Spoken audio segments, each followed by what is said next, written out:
اعوذ باللہ من الشیطان الرجیم، بسم اللہ الرحمن الرحیم۔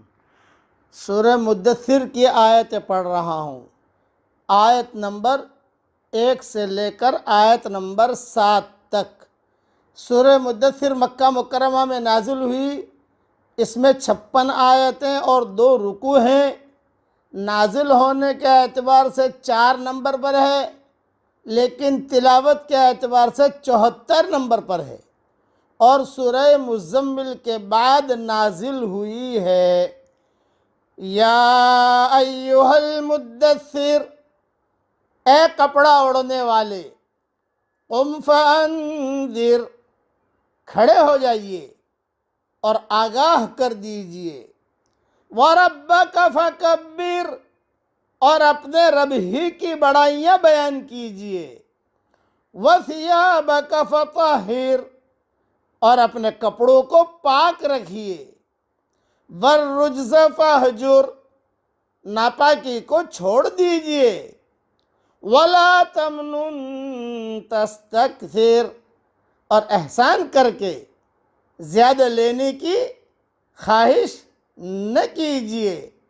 وَلِرَبِّكَ فَاصْبِرْ، اور اپنے رب کی راہ میں صبر کیجئے۔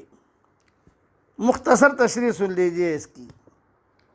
اس دنیا میں اصل پیغمبرانہ کام انذار ہے، ڈرانا ہے لوگوں کو، یعنی آخرت میں پیش آنے والے سنگین مسئلہ سے لوگوں کو آگاہ کرنا ہے کہ آخرت میں یہ ہوگا، پہاڑ کا یہ ہوگا، سورج چاند کا یہ ہوگا، اللہ کے سامنے کھڑا ہونا ہے۔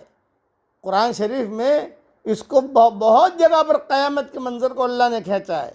اس لیے آخرت میں پیش آنے والے سنگین مسائل سے لوگوں کو آگاہ کرنا ہے۔ یہ کام وہی شخص کر سکتا ہے جس کا دل اللہ کی بڑائی سے لبریز ہو، جو اچھے اخلاق کا مالک ہو، جو ہر قسم کی برائی سے دور ہو، جو بدلہ کی امید کے بغیر نیکی کرے۔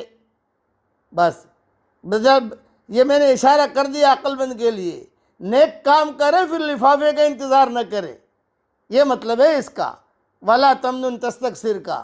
یہ میں شارٹ میں سمجھا رہا ہوں کہ جو بدلے کی امید کے بغیر نیکی کرے، اور پھر جو دوسروں کی طرف سے پیش آنے والی تکلیفوں پر یک طرفہ صبر کر سکے، یہ صفات ہونے چاہیے۔ اسی لیے حضور اکرم صلی اللہ علیہ وسلم کو شروع سے ہی ان صفات کے ساتھ اللہ تعالیٰ نے یہی سبق دیا کہ دیکھیے آپ کو یہ کرنا ہے، اللہ کی بڑائی بیان کرنی ہے، ڈرانا ہے، کپڑے پاک رکھنے ہیں، برائی کو چھوڑ دینا ہے، اور زیادہ کی خواہش نہیں کرنا۔ کوئی جو ہے اور نامناسب حال آئے اسے جھیل لو۔ یہ داعی کے بہترین صفات ہے، لب لباب ہے۔